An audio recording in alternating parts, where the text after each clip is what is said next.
دیگه ما کار آمدیم، ما روزه را چخیل میگیریم به خاطر یک ماهی کاریتون اینا بگذار شما $1000 یافتید.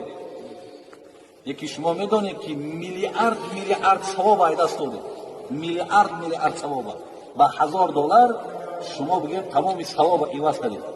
میگه روزدار به دو چیز خرسنده. یکم کدام وقتی که اذا افطر فرح بفطری، پیامبر میگه یکم خرسندی روزدار همین که وقتی ساعت روزشکایش میاد این دقیقه رو نگاه میکنید 300 شو خرسندیم همین اسم اون توقع درست کردیم خرسندی فرامون میگیره.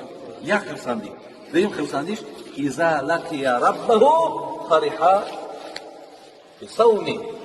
دویم خرسندیش میگه که وقتی خدا جمالش نشانش میده میگه همین جمال من نشان دادنم به خاطر روزه دای. انا اونجا میگه با روزه داشتنش خرسند میشه که من در عوض روزه داشتنم جمال پروردگار میدیدم.